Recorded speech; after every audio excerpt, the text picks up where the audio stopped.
Shalom, tuguhaye ikaze nanone ku Isengesho ribohora official wa Imana Umugisha. Wowe udukurikirana hano kuri uyu muyoboro ducishaho ijambo ry'Imana n'amasengesho, uhabwe umugisha aho uherereye hose, waba uri muri Aziya, Burayi, aho uri, amahoro y'Imana abane nawe. Turabakunda mu izina rya Yesu. Tuje kugira ngo twongere tuganire ijambo ry'Imana. Hari haciye iminsi igera muri 2 cyangwa 3 turagarutse kugira ngo tuganire ijambo ry'Imana. Ntabwo biba bitoroheye, ariko dukeneye ubufasha bwanyu.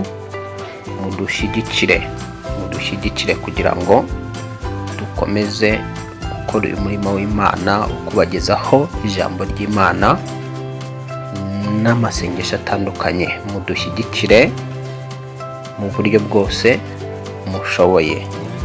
Ababikora, Imana ibaha umugisha, ibahindurira amateka.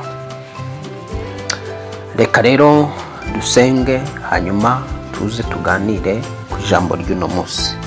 Mana, tuguhaye amashimwe, tuguhaye icyubahiro, kuko ari we Imana ibana natwe, kandi ukaba uri Imana idukoresha ibikomeye.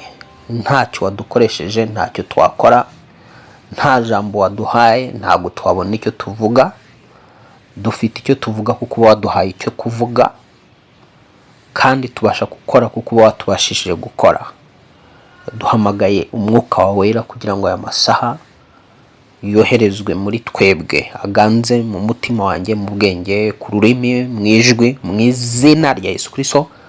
Kandi umwuka wera twara ijwi aho rigera hose, ku muntu uwo ari we wese ufite ikibazo. Imbaraga z'Imana zimwiyereke biciye mu ijambo no mu isengesho ry'uno munsi, aho tugiye kugaragaza uko amaraso yawe Yesu Kristo abasha kuduhuza. Yaduhuje n'Imana Data, kandi akaduhuza n'ibintu byose byatandukana natwe katika jina la Yesu. Kandi tugiye kugaragaza ko amaraso yawe Yesu Kristo ashobora kuduhuza n'abantu batwanze. Reka rero uzubane natwe muri iri jambo, ugaragaza ububasha bwawe muri aya maraso yawe, mu izina rya Yesu usumba amazina yose, amen. Tugiye kuganira uko wakoresha amaraso ya Yesu Kristo akaguhuza n'abantu mu buryo bwo gusenga. Uko wakoresha amaraso ya Yesu Kristo akaguhuza na destiny yawe ubona watandukanyijwe nayo. Birashoboka rwose ko umuntu ashobora gutandukana na destiny yiwe. Warandikiwe kurongora umugore runaka, cyangwa warandikiwe kurongorwa n'umugabo runaka, Satani akakudeviya ugasanga ushatse umugabo utandikiwe n'Imana, cyangwa ushatse umugore utandikiwe n'Imana. Satani ashobora kukudeviya ukisanga winjiye mu kazi atari ko kazi kawe Imana yandikitse ugomba kuzajya uboneraho umutsima wa buri munsi. None ugasanga uri gukora ibintu, ariko ibintu ukora nta musaruro bibonamo, kuko icyo ukora ntabwo ari cyo wari warandikiwe. Ukaba nawe utazi icyo wakora kugira ngo ubone umugisha w'Imana. So amaraso Yesu Kristo rero ashobora gukwega, agakurura icyo wandikiwe n'Imana akaguhuza nacyo. Amaraso Yesu Kristo ashobora gukwega, gukurura umuntu watandukanyijwe nawe, umuntu utari kumenyana nawe. Amaraso Yesu Kristo afite ububasha bwo kuguhuza n'umuntu utari kuzapfumenye. Amaraso Yesu Kristo ashobora kuguhuza n'umuntu Imana yanditse yuko ari we uzaba inzira y'igisubizo cyawe, uzaba inzira yo kujya mu bihugu byo hanze. Amaraso Yesu Kristo afite ubushobozi bwo kuguhuza n'umuntu wanditswe ko ari we uzaba ikiraro wambukiraho ujya i Burayi, ujya Amerika, ujya mu bihugu bitandukanye. Amaraso Yesu Kristo afite ubushobozi bwo kuguhuza n'ubutunzi watandukanyijwe nabwo. Amaraso Yesu Kristo afite ubushobozi bwo kugarura no kugusubiza inyenyeri yawe iba yaragiye. Amaraso Yesu Kristo arimo ububasha n'ubushobozi bwo kongera kuguhuza na buri kimwe cyose ubona cyagucitseho kikakuvaho kandi wari ukigikeneye. Mu isengesho ukoresheje aya maraso byose byagaruka. Reka nongere nkwibutse ko amaraso ahari nk'igikoresho Imana yaguhaye, ariyo maraso Yesu Kristo nk'igikoresho Imana yaguhaye kugira ngo yakoreshe. Utayakoresheje rero ukicara ntacyo abasha gukora. Urugero rwa hafi, baguhaye umuceri bagashyiraho, bakaguha amavuta bagashyiraho, bakaguha uburisho bwo kuza kurisha umuceri bagashyiraho, niba udafashe bya bitekwa ngo biteke ntabwo warya. Umuceri urawufite, uburisho urawufite, gaze urayifite cyangwa amakara se cyangwa inkwi cyangwa se cuisinière iri aho ngaho n'umuriro urawufite, niba udafashe bya bitekwa ngo biteke ubirye bizarangira n'ubundi utariye. Uko niko amaraso Yesu Kristo Imana yayaduhaye. Niba rero utayakoresheje ngo uyakoreshe mu buryo bwo gusenga, ntabwo ushobora kuzana resultat. Bisaba kugira ngo uyakoreshe mu buryo bwo gusenga. Cyambere kwanza bisaba kugira ngo umenye agaciro kayo, umenye imbaraga ziyarimo, umenye ububasha buyarimo. Numara kumenya ububasha, ubushobozi n'imbaraga biri muri ayo maki, biri mu maraso Yesu Kristo, noneho gatangira kuyakoresha. Nongere ngusubiriremo, igihe utayakoresheje nta kintu abasha gukora. Naguhaye urugero, n'uwaguha amafaranga ufite ibyo ukeneye mu buzima, nuhaguruke ngo ujye kubishaka ku isoko ubigura ukoresheje ya mafaranga, byarangira ntacyo akumariye, byarangira cya kindi wari ukeneye utakibonye kandi ufite uburyo wari wahawe uburyo bwo kukibona. Uko niko rero sasa Imana yaduhaye amaraso ya Yesu Kristo kugira ngo aya maraso akoreshwe mu buryo butandukanye, mu buryo kuko yari izi ko dushobora kubura ubuzima, imibereho. Yari izi ko dushobora gutandukanywa n'ibintu bitandukanye, tugatandukanywa n'umugisha. Hanyuma Imana iduha ikintu kitwa amaraso. Twabonye rero ko amaraso ashobora kuzura, amaraso Yesu Kristo ushobora kuyakoresha ukazura ibyapfuye. Amaraso Yesu Kristo ushobora kuyakoresha ukongera ugasenya icyo twise ibifungo cyangwa se amapfundo apfunditse ubuzima bwawe, amapfundo ahambiriye aziritse, ipfundo rihambiriye riziritse ubuzima bwawe. Ahantu ubona hari ipfundo mu buzima, ubona ibintu bifunze, ibintu byari barabifungapfunze bihinduka ipfundo rikomeye mu isi y'umwuka. Twabonye ko aya maraso Yesu Kristo ashobora guca ayo mapfundo ari byo twise vifungo. Kiswahili byitwa vifungo. Amaraso Yesu Kristo rero ushobora kuyakoresha ukabica ibifungo by'uburwayi cyangwa se ipfundo ry'uburwayi. Bakuziritse mu ndwara ariko bageze aho ngaho barayihambira, bakuzirikira indwara iragenda ihinduka ipfundo rikomeye mu buzima bwawe. Usenze ugakoresha amaraso Yesu Kristo, iryo pfundo ry'ubwo burwayi rishobora guturika rigahambuka. Amaraso yawe yahambuka agashiramo virusi itera sida. Wakoresheje amaraso Yesu Kristo z'ububasha buyarimo, ukizera ubushobozi buyarimo, ukizera imbaraga ziyarimo, ushobora kuyakoresha ukayasuka ku ipfundo rya virusi itera sida. Hanyuma iyo virusi igapfa na sida igapfa mu buzima bwawe yishwe n'amaraso Yesu Kristo. Ukongera ukayakoresha uzura amaraso mazima yapfuye yangiritse, kuko amaraso Yesu Kristo ashobora guha ubuzima ibyononekaye kandi byamaze kwangirika. Amaraso Yesu Kristo arimo ububasha bwo guha ubuzima ibyononekaye bikangirika. So rero ariko igihe cyose atakoreshejwe n'uwayahawe ntabwo ashobora gukora. Reka nongere nsubire muri uyu murongo twatangira dusoma Abalewi 17 n'umurongo wa 11. Abalewi 17 n'umurongo waho wa 11 haratubwiye ngo Abalewi 17 n'umurongo waho wa 11 handitswe ngo Abalewi, igitabo cy'Abalewi 17 n'umurongo waho wa 11. handitse ngo Abalewi 17 ngo kuko ubugingo bw'inyama buba mu maraso, nanjye nyabahereye gusukwa ku gicaniro ngo ari impongano y'ubugingo bwanyu. Tangira wumvira ijambo ngo kuko ubugingo bw'inyama buba mu maraso. Byari ngombwa ko Yesu yicwa, amaraso yakava mu nyama z'umubiri we. Noneho ariko ayo maraso niyo y'agaciro, kuko hano ryavuze ngo kuko ngo kugira ngo asukwe ku gicaniro ngo abe impongano y'ubugingo bwanyu, kuko amaraso ariyo mpongano ahindurwa n'ubugingo buyarimo. Ruvuga ngo amaraso aba mu bugingo, amaraso aba mu buzima.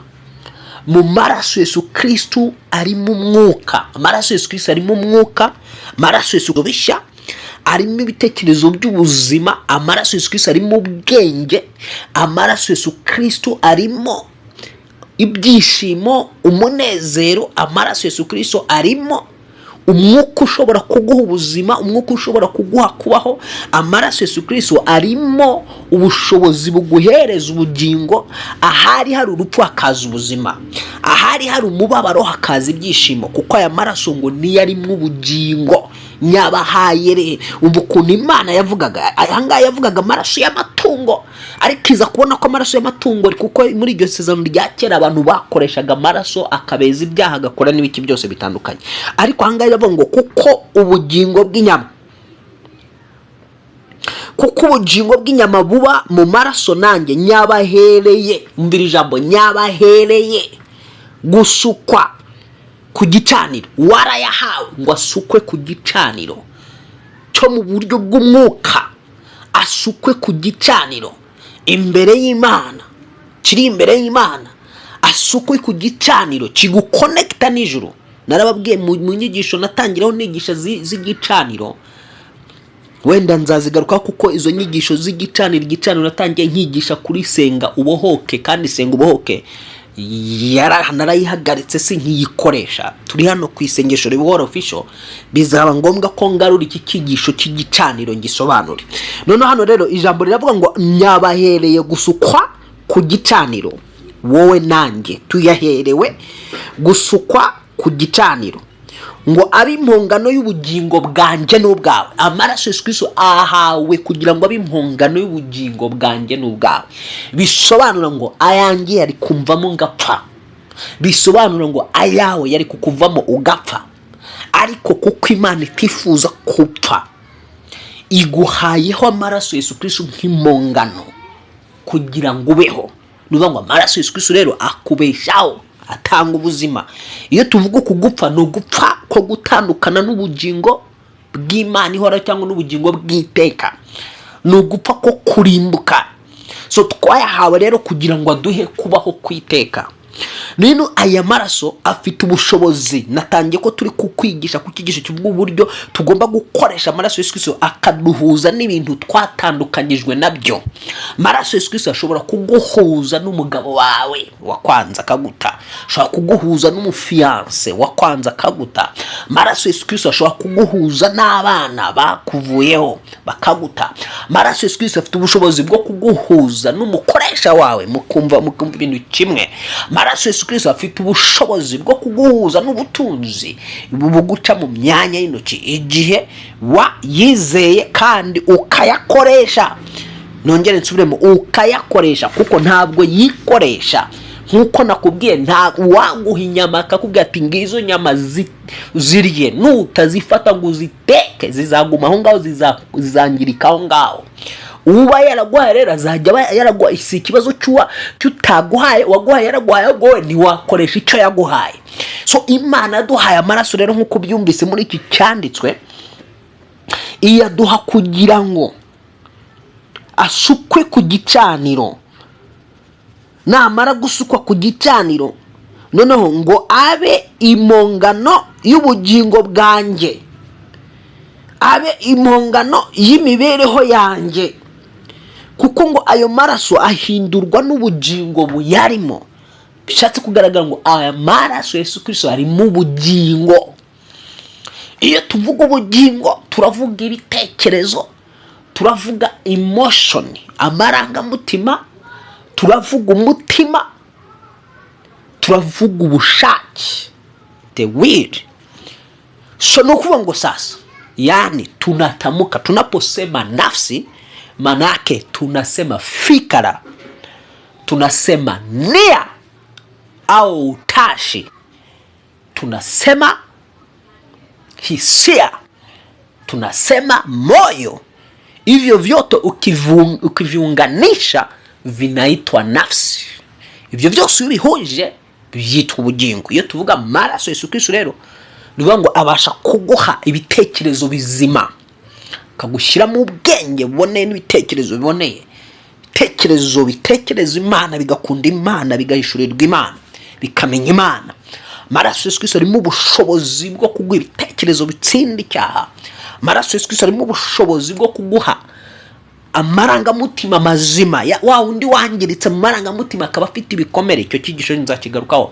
Ashobora kukuremamo umunezero wabuze, akakuremamo ibyishimo. Amaraso Yesu Kristo, kuko twumvise ngo arimo, niyo ari mu bugingo. Aya maraso twayahawe kuko ari mu bugingo. Noneho rero sasa, ni gute rero twayakoresha akaduhuza n'ibintu twatandukanyijwe nabyo? Ni gute twayakoresha akaduhuza n'ibintu twatandukanyijwe nabyo? Utandukanyijwe n'ubuzima mu mubiri wawe. Mubiri wawe urimo uragenda ukwanga ubibona, urimo uragenda uguta. Amaraso Yesu Kristo ashobora kugarura umubiri akawugusubiza igihe wamenye uburyo bwo gusenga. Ndumva mfashijwe n'iri jambo, mfashijwe n'amaraso Yesu Kristo, n'ubuhangange n'ububasha buyarimo, n'ubutware buyarimo, n'imbaraga ziyarimo. Yo zopetese kirihore, nzajya nyakoresha. Nawe ugomba kuzajya yakoresha kugira ngo akore ibikomeye mu buzima bwawe. We zamura ibyiringiro, umenya agaciro kari mu maraso Yesu Kristo. Jambo rirambwira ngo dore ubwoko bwanjye burimbutse buzize kubura ubwenge. Ngubwo nawe ubuze ubwenge nanjye ndakuretse, ntuzambere umutambyi. Hosiya 6:4 niko ijambo rivuga ngo dore ubwoko bwanjye burimbutse buzize kubura ubwenge. Cyangwa se mu Igiswahili kavuga ngo kabila langu la angamia kwa kukosa maarifa. Kwa sababu umekosa maarifa nami nimekukataa, hautakuwa kuhani wangu. Ngo ubwo ubuze ubumenyi nanjye ndakwanze, ntiwambera umutambyi. Ariko mu Kinyarwanda kavuga ngo ubwoko bwanjye burimbutse buzize kubura ubwenge. Ngubwo ubuze ubwenge nanjye ndakuretse, ntabwo uzambera umutambyi. So nuvuga ngo rero kutagira ubwenge bwo gukoresha amaraso Yesu Kristo no kumenya no gutahura ubushobozi buri muri aya maraso Yesu Kristo, ushobora gupfa kandi ufite amaraso Yesu Kristo. Ushobora kwicwa n'indwara zigakokama kandi ufite amaraso Yesu Kristo. Ushobora kwicwa n'agahinda n'intimba n'umubabaro kubera abantu bakuvuyeho, abantu watandukanyije nawe, kandi ufite amaraso Yesu Kristo yakongera akaguhuza n'abo bantu. Ndavuga ku muntu usenga by'ukuri, ufite umutima wera, umuntu ufite umutima wejejwe, umuntu ufite kwizera. Ntabwo ari buri sengesho ryose ribona igisubizo cyaryo. Oya, hariho ayandi masengesho ahinduka umuyaga, ahinduka umwuka gusa, na wa mwuka nawe utarimo ubuzima. Isengesho rizana igisubizo ni isengesho risengwa n'umuntu wamaze kwizera Imana kandi akaba adashidikanya ko Imana iriho kandi igororera uyishaka wese, kandi akaba azi ko amaze kumenya yuko isengesho ari urufunguzo Imana yahaye abantu, cyangwa se ari umuyoboro Imana yashizeho abantu bagomba gukomunikanamo n'Imana, bagomba kuvuganiramo n'Imana. Imana tuvugana nayo iyo dusenga, tukayisingiriza ibibazo byacu. Rimwe na rimwe nayo ikaba yagaruka ikavugana nawe ku byo uba wayibwiye.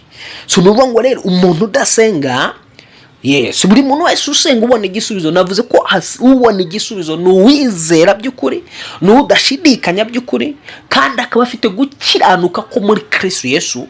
Uwo niwe ushobora gukora, akaba afite n'ubwenge, amaze gusobanukirwa neza agaciro n'ubushobozi n'ubutware n'imbaraga biri muri aya maraso Yesu Kristo. So rero reka dusome icyanditso rero kiboneka mu Befeso, Abefeso igice cya kabiri, Abefeso igice cya kabiri. Uyu murongo uraryoshye cyane tugiye gusoma. Abefeso igice cyaho cya kabiri, Abefeso mu gice cya kabiri kuva ku murongo wa 12 handitswe ngo, mwibuke ko icyo gihe mwari mudafite Kristo, mutandukanijwe n'ubwisiraheli, muri abashyitsi ku masezerano y'ibyasezeranijwe, ari nta byiringiro mufite by'ibizaba, ahubwo mwari mudafite Imana rurema. Ariko none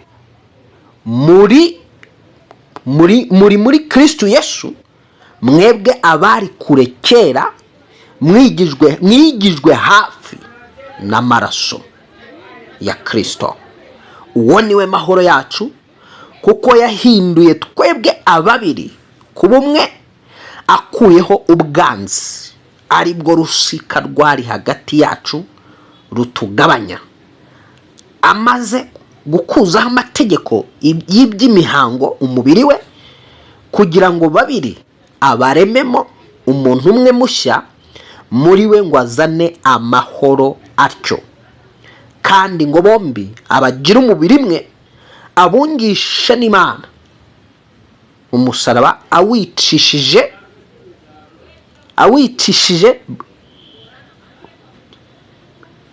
bwa bwanzi. Aha, wumvise iri jambo ukuntu riryoshye, sinzi niba waryumvise. Ijambo ritangiye tubwiye ngo kuko ngo mwibuke ko icyo gihe mwari mudafite Kristo, mutandukanijwe n'ubwisiraheli. Umwisiraheli atandukanye n'umunyamahanga. Umwisiraheli ari umuntu special imbere y'Imana, utandukanye n'andi mahanga yose n'andi moko yose. Ndetse badufata n'imbere y'Imana tugaragara nk'ingurukira. Ariko igihe kigeze gikwiriye, Imana ibona yuko mubo yaremye itakomeza gushyiramo amacakubiri, ipanga uburyo bwo kugira ngo ibahuze babumwe. Fata Abisirayeli ibahuze n'abanyamahanga, none habe hari ikintu cyo kuvuga ngo uyu yarihariye uyu niyihariye, kandi bose bararemwe n'Imana, ahubwo igambira kugira ngo noneho yongere ibahuze bahinduke umuntu umwe muri Kristo Yesu. Noneho sasa ishakisha ikintu cyabahuza, isanga nta kindi. Ikintu kigomba guhuza Abisirayeli ibona yuko ari uko Kristo agomba kuza agafata umubiri w'umuntu, umubiri uva amaraso, umubiri usonza, umubiri upfa, hanyuma agapfa, ariko agapfa apfiriye abo mu isi bose. Noneho umwisiraheli wizera Kristo n'umunyamahanga uzizera Kristo bahita bahura bagahinduka umuntu umwe mu buryo bw'umwuka. Nuvuga rero urumva ko ubushobozi bw'amaraso Yesu Kristo, utizera amaraso Yesu, umwisiraheli utizera amaraso Yesu Kristo, ngewe murusha agaciro nawe umurusha agaciro. Nongere mbisubire, umwisiraheli kano kanya utemera Kristo, utizera Kristo, umurusha agaciro imbere y'Imana, nanjye murusha agaciro imbere y'Imana. Kuko muri aya maraso Yesu Kristo niyo yaduhuje n'Imana. Amaze kuduhuza n'Imana amaraso Yesu Kristo, yongera kugira gute? Yongera kuduhuza n'abantu. So nuvuga ngo rero aya maraso Yesu Kristo ashobora kuguhuza n'umuntu mutari kuzapfa muhuje namba, mutari kuzavuga rumwe namba. Maraso Yesu Kristo arimo ubutware n'ubushobozi bwo gufata abanzi, abantu babiri banganaga urunuka, akabahuza bakaba bavandimwe, akabahuza bakaba inshuti. Urumva ububasha bw'amaraso Yesu Kristo. Maraso Yesu Kristo afite ubushobozi bwo gufata umuntu wakwiciye wowe akaba yaza akagaruka akagusaba imbabazi mukongera mukiyunga mukaba umwe hakoreshejwe amaraso Yesu Kristo. Amaraso Yesu Kristo abasha guhuza mugabo n'umugore batumvikana. Amaraso Yesu Kristo abasha guhuza abafiance babiri, abantu bari muri relationship batari guhuza. Ariko ntabwo aya maraso, nongere mbisubiremo, yikoresha, ntabwo yikoresha, akora kuko hari uwayizeye akayakoresha. Niba utayizeye ngo yakoreshe ntibikunda. None wumvise ijambo ryavuze ngo rero twabayeho turi abashyitsi ku byasezeranijwe. Mwibuke yuko ngo mwabayeho mudafite Kristo, mutandukanyijwe n'Ubwisirayeli, muri abashyitsi ku masezerano y'ibyasezeranijwe. Nuvuga ngo amasezerano y'ibyasezeranijwe hari igihe cyabayeho uri kure yayo, wowe utemerewe ibyo Imana yasezeranyije, utemerewe iriya migisha yose ituruka ku Mana, utemerewe umugisha. Uri nk'igicibwa, uri umuntu wavumwe, uri kivume, kitemerewe gutunga, kitemerewe kugubwa neza, kigomba kwicwa n'indwara za kome n'akarande. Uri kivume kigomba, cyangwa se nge ndi kivume kigomba kwicwa n'indwara zitandukanye cyangwa se n'ubukene bwinshi. Ariko amaraso Yesu Kristo aje amesha uburenganzira ku masezerano y'Imana ihoraho. So sasa nina haki ya kufanikiwa mbele za Bwana, nina haki ya kuishi bila magonjwa, nina haki ya kuishi bila kuombaomba, nina haki ya kuishi bila udhaifu wa aina yoyote, nina haki ya kuishi nikiwa nabarikiwa kwa kila chochote ninachokigusa kupitia damu ya Yesu Kristo. So mvuze iki rero? Mfite uburenganzira ku masezerano y'Imana. Ya masezerano ijambo rivuga ngo nugira umwete wo kunyumvira no kwitondera amategeko yangu utegeko uyu munsi, uzahinduka umurizo, uzahinduka umutwe, uzaba hejuru ntabwo uzaba hasi. Ayo masezerano nyafitiyeho uburenganzira igihe nizerera muri Kristo Yesu, igihe nizerera mu maraso ye. Isezerano rivuga yuko nitugira umwete kumvira Uwiteka azakura indwara muri twebwe akaziteza abatwanga. Ruvuga ngo iryo sezerano uwizera Yesu Kristo akabaza agaciro k'amaraso ye, yongeye kugira uburenganzira nawe kuri iryo sezerano ryo kubaho mu buzima butarwara indwara zidakira. Yemerewe kuba nawe yaba umutwe biciye muri amaraso Yesu Kristo, yemerewe kuba nawe yaba wo hejuru.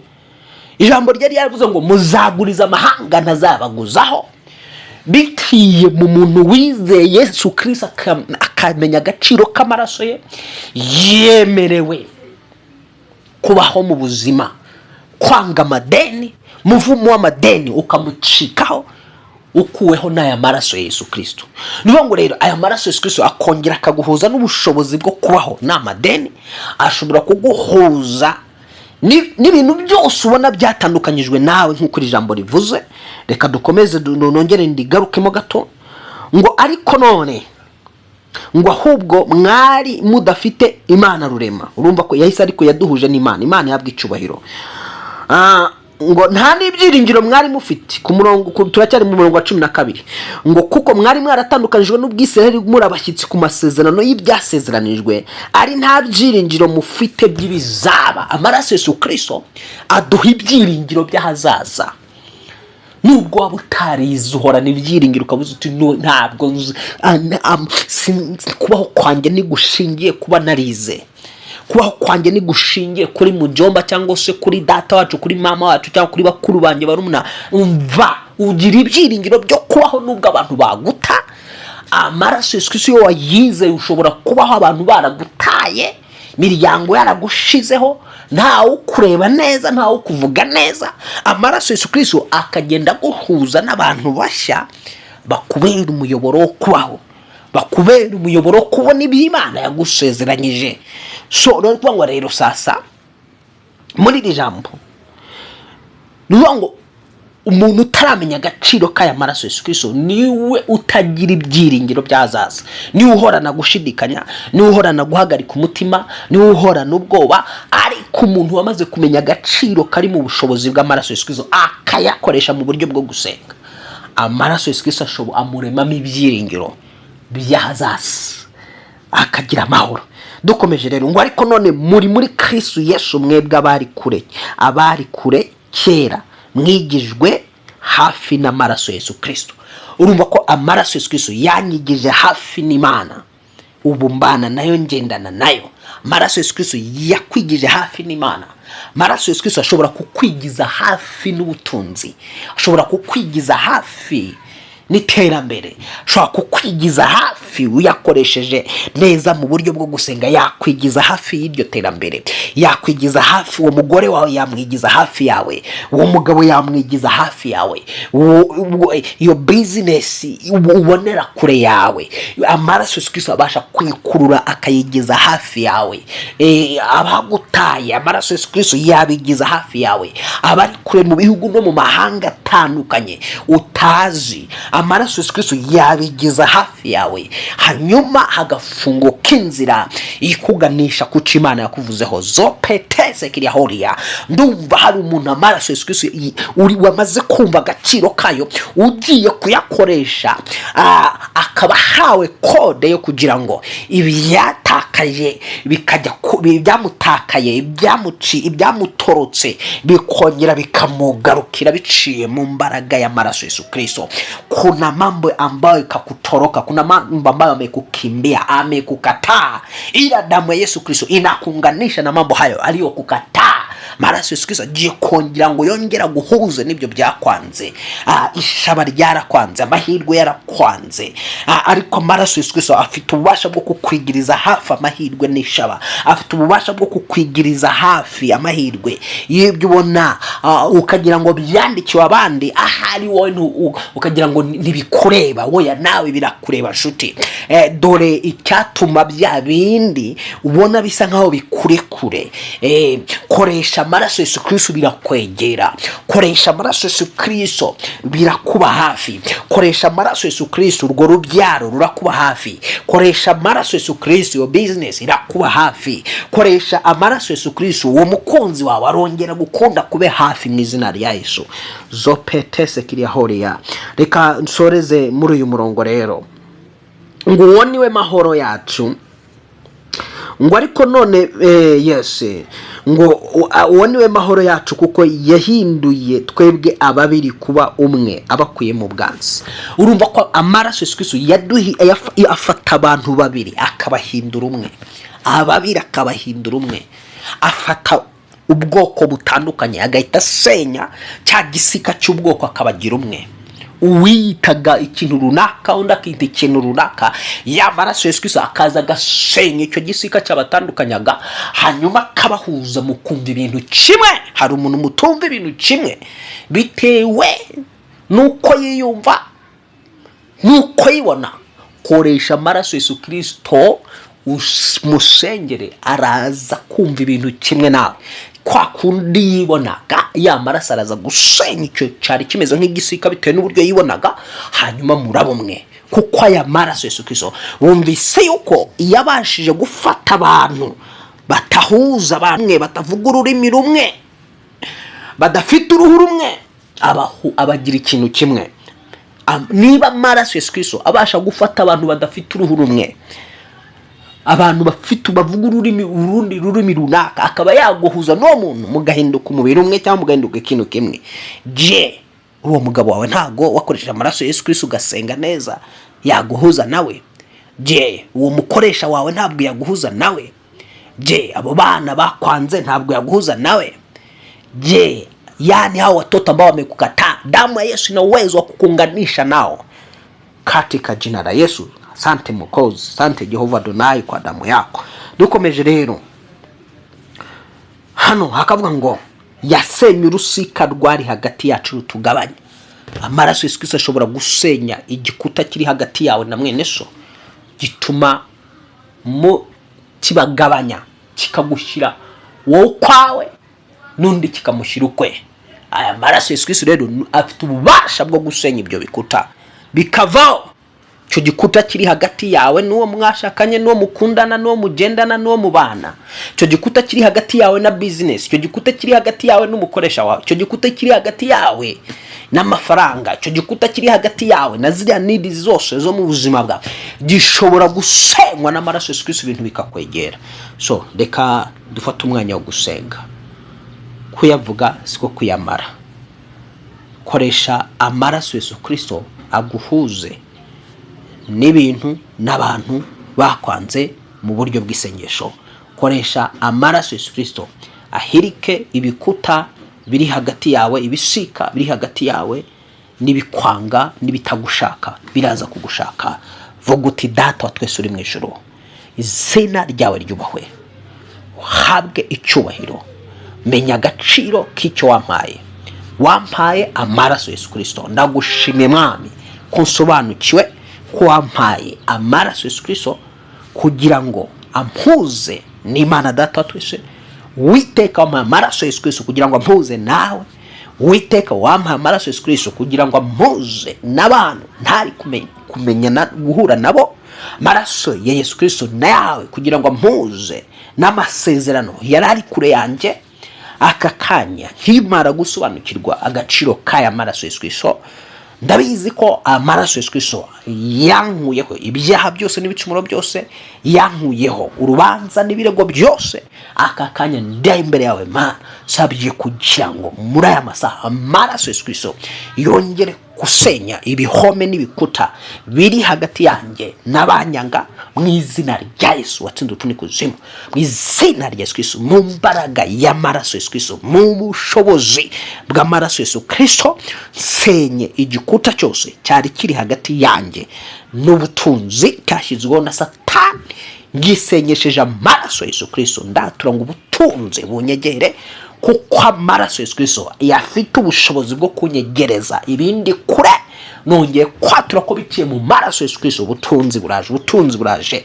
Mpamagaye ubutunzi mu mbaraga y'amaraso Yesu Kristo, buza hondi, buze mu byo nkora mu mbaraga y'amaraso Yesu Kristo. Mpamagaye amahirwe, mpamagaye guhirwa kubonerwa mu maraso Yesu Kristo, abantandukanyije no guhirwa mu izina rya Yesu Kristo. No mu mbaraga y'amaraso Yesu Kristo nongeye guhamagara umwuka wo guhirwa ngo uze mu buzima bwanjye biciye muri aya maraso Yesu nizera. Mpamagaye inzira zose z'umugisha wanjye zakishijwe kubiri nanjye mu mbaraga y'amaraso Yesu Kristo. Buri wese Mwami uri mu gihugu ndimo cyangwa hirya y'ibihugu, kure y'ibihugu byaho ntari bitandukanye byo mwisi, akaba yarandikiwe kuba umuryango, kuba inzira y'amasezerano yanjye n'umugisha wanjye, muhamagaje amaraso Yesu Kristo. Ibishika cyari kiri hagati yanjye n'umuntu uri kure yanjye, kikaba cyatuma uyu muntu atangiraho, ngikuje imbaraga y'amaraso Yesu Kristo ayo nizera. Nongeye kwatura ngo uyu muntu duhure mu izina rya Yesu. Vayo duhure mu izina rya Yesu Kristo. Vayo wa muntu we mu mbaraga y'amaraso Yesu Kristo wandikiwe kugira ngo umbere umugisha. Vayo amaraso Yesu Kristo kuzana kunyegereza mu izina rya Yesu. Uri umugabo, uri umugore, uri umusore, uri inkumi, aho uri hose mu bihugu bitandukanye, nguhamagaje, ngukuruje amaraso Yesu Kristo. Vayo mu mbaraga amaraso Yesu Kristo, hura nanjye tumve ibintu kimwe mu mbaraga amaraso Yesu Kristo. Hura nanjye duhuze mu mbaraga amaraso Yesu Kristo. Nkoresheje aya maraso Yesu Kristo nk'intwaro impuza na buri wese w'umumaro kuri nge, na buri wese w'umugisha kuri nge, na buri wese w'ikiraro cy'amasezerano yanjye, mu mbaraga y'amaraso Yesu Kristo, mu mbaraga y'amaraso Yesu Kristo. Nkubise hasi ibihome n'ibisika bitandukanye byantandukanyije n'abantu b'umumaro kuri nge, byantandukanyije n'abantu bambera igisubizo, byantandukanyije n'abantu bashigikira batuma naguka. Nkubise hasi ibi bisika bincisha ukubiri n'abantu b'umumaro, mbikubitishije imbaraga y'amaraso Yesu Kristo. Aba bantu mbakuruje amaraso Yesu Kristo watsinze urupfu n'ikuzimu, mu mbaraga y'amaraso Yesu Kristo.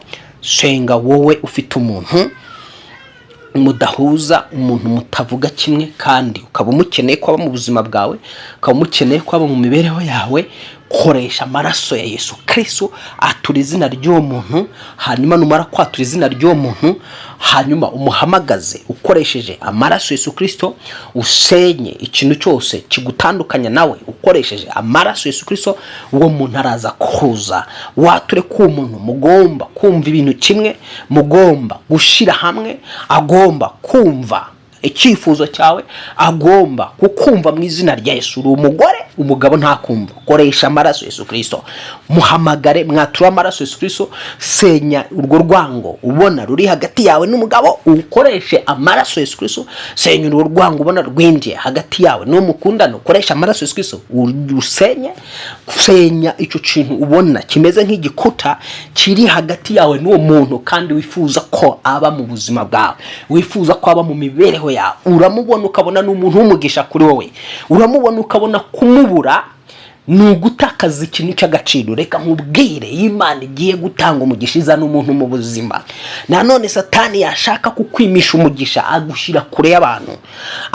Ari igihe Imana izana umuntu ari umugisha ku buzima bwawe mu buryo bwo gusenga, mu buryo bwo kwatura umugisha, mu buryo bwo kukubohora, mu buryo bwo kugufasha kugira ngo winjire muri destination yawe.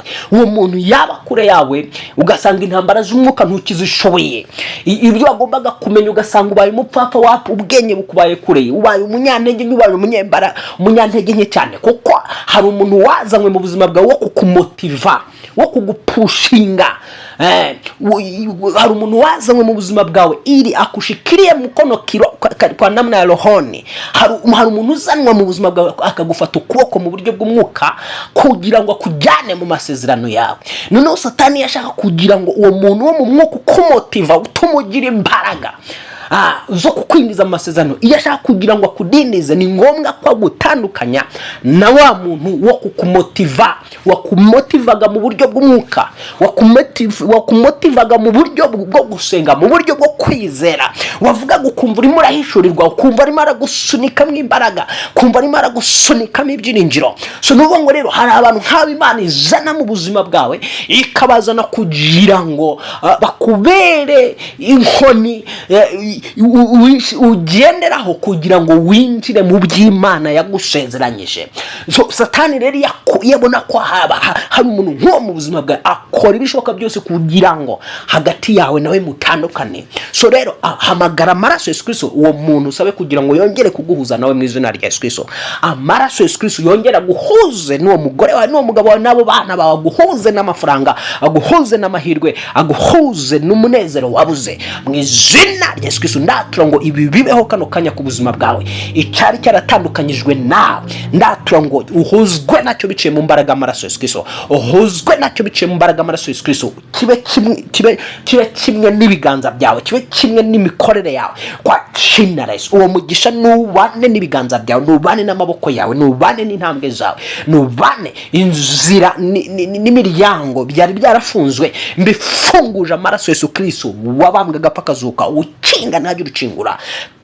Tesekiria holia ndekuri amaraso Yesu Kristo kuri buri nzuge zose z'ibyuma n'ibihindizo by'ibyuma byo mu mwuka bifunze ubutunzi bwanjye. Ndasenye ibyo bihindizo nkoresheje amaraso Yesu Kristo wabambwe agapakazuka. Imiryango irakingutse biciye mu maraso Yesu Kristo, umugisha uraje biciye muri Yesu Kristo, mu mbaraga z'umwuka wera. Ndabona hari abantu Imana yinjije mu kindi kirere cy'imigisha yabo biciye muri ububasha no mu bushobozi bw'amaraso Yesu Kristo. Acira kubohorwa n'aya maraso Yesu Kristo, acira guhuzwa n'abantu bagaciro bo mu buryo bw'umwuka no mu buryo bw'umubiri mu izina rya Yesu Kristo. Abari muri Aziya, abari i Burayi, abari Amerika, abari Amerika Latine, abari muri Afurika, abari hirya no hino muri Oceania, mu bihugu byose bitandukanye, banditswe kandi bapanzwe na data ko bagomba kuba umugisha kuri nge, ko bagomba kuba ukuboko kuri nge, ko bagomba kuba igisubizo kuri nge. Mbahamagaje amaraso Yesu Kristo mu birere bine byose byo mwisi, muze mu mbaraga amaraso Yesu Kristo, muze muveyo mu mbaraga amaraso Yesu Kristo, muveyo mu mbaraga amaraso Yesu Kristo. Intera yari iri hagati yanjye n'abo bantu mu mbaraga amaraso Yesu Kristo nyikuyeho katika jina la Yesu Kristo. kuba twaba tutavuga ururimi rumwe rwumvikana rw'umubiri mbikojeho amaraso Yesu Kristo. Reka abo bantu duhuze, twumvikane, tuvugane, twumvane. Pele tese kiri ahoria. Urakoze mwami, nguhaye amashimwe, nguhaye icyubahiro, ngushyize hejuru kwa maraso yawe yongeye komuza n'abantu b'imihanda itandukanye n'ibihugu bitandukanye. Gushime ko amaraso yawe uje uyu mugabo n'uyu mugore batavugaga rumwe, abavandimwe batavugaga rumwe, izo nshuti zitavugaga rumwe. Ndagushimiye ko amaraso yawe bahuje. Ni mu mbaraga y'amaraso Yesu Kristo dusabye twizeye. Amen, amen, amen, amen. Ukeneye kudushyigikira ukoresheje ituro ryawe, waturira Imana kugira ngo tugire ubushobozi bwo gukomeza kubagezaho izi nyigisho n'aya masengesho. Wadushyigikira ukoresheje ituro ryawe uko ringana, uko wifite kose. 0782 70 65 42. Witeka guha umugisha. 0782 70 65 42. Pastor Justice mwari muri kumwe, mugira ibihe byiza. Shalom shalom.